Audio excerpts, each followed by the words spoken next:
you stood out during the casting process and were chosen to be on the show?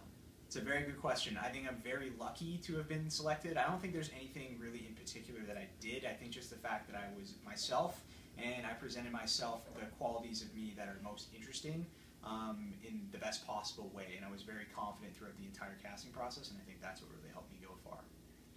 What strategy do you have in mind at this point?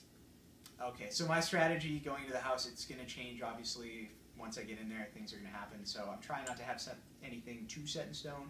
But basically my strategy is to go in, make people think I'm like a McLovin type of character. So I'm quirky, kind of goofy, not really, a little naive perhaps. I'm probably going to be one of the younger house guests in there. When in reality, I'm going to be very cutthroat. I'm going to get rid of, I don't care who I need to get rid of. I'll slit the throats of my friends. I'll flip-flop between alliances. I'm going to be very adaptable in the game, and that's what I plan on doing to get to the top.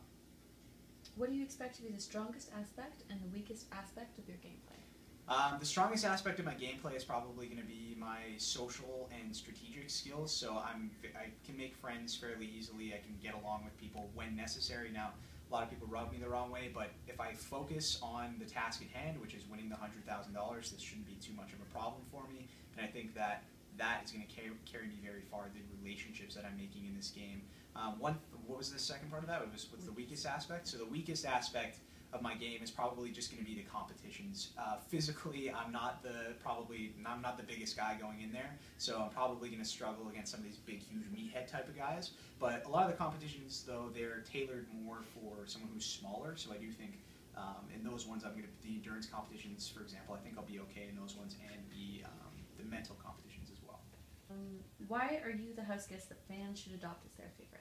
I don't necessarily think that fans need to adopt me as their favorite. Everyone has their own favorites, and if I'm not anyone's favorite, I'm okay with that. If someone were to like me, though, I'd be very happy. I think that I'm going to appeal to people who are super fans of the game, so people who have been watching Big Brother for a long time, people who like strategy and manipulation and deceit in their favorite house guest. That's what I'm going to bring to the table, and I'm going to try to be incredibly entertaining. So I'm going to do my best to do that. But if people don't like me, I don't mind. It's okay if I'm not their favorite. I'm here to play for me, and that's pretty much it. What will you need to happen in order for you to consider this experience a success? For me to consider this a success, I'd have to walk away here with $100,000. That's it. It's first place or bust. In the great words of Ricky Bobby, if you ain't first, you're last. So I'm here to win the game, and that's it.